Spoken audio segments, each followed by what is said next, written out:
Good morning.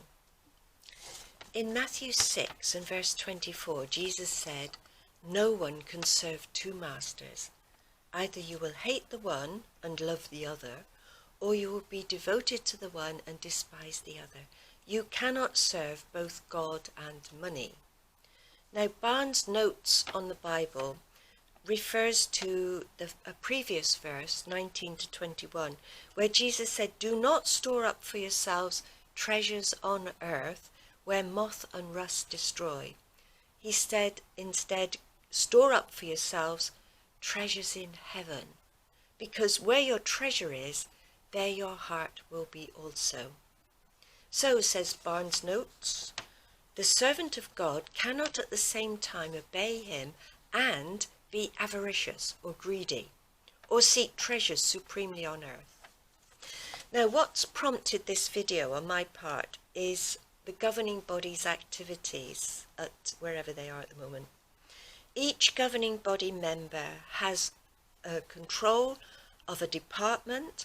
Every day is spent dealing with organizational matters. They've got a huge building project on the go.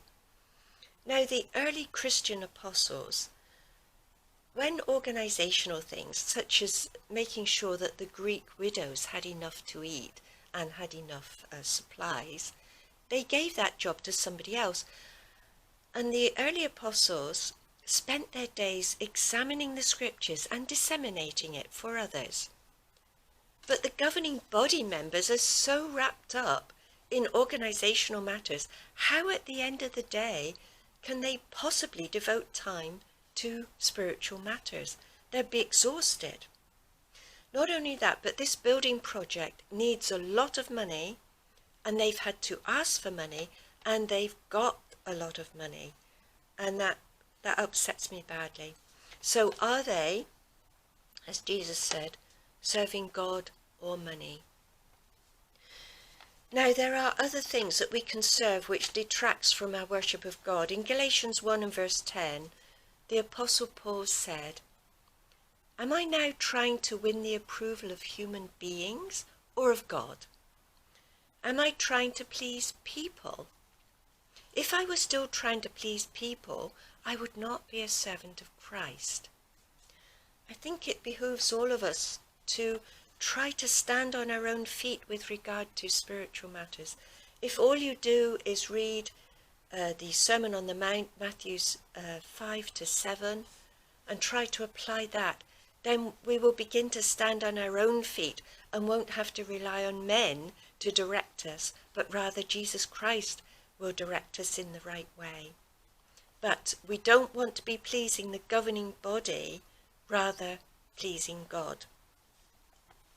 Now, I came across an interesting verse. It's a little bit mysterious, but if you want to look it up on Biblehub, it's 2 Corinthians 5 and verse 14, where it first of all says that the love of Christ overwhelms us. It's a nice translation. It overwhelms us when we reflect that if one man has died for all, then all men should be dead. Now, what did Paul mean by that? Well, he goes on to say that the reason Jesus died for all was so that living men should live no longer for themselves, but for him who died and was raised to life for them. And then in Romans 6 and verse 6, Paul said, "We must realize that our former selves have been crucified with Jesus to destroy this sinful body and to free us from the slavery of sin." So when he said that all men should be dead, he was talking about the sinful body that we try to get rid of so that we can now live for Jesus Christ.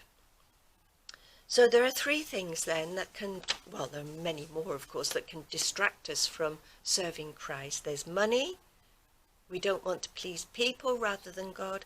And then we don't want to be slaves to sin. So I'll leave you with that, and I'll try and put some references below so that you can check this out for yourselves. Thank you for watching this morning, and take care. God bless.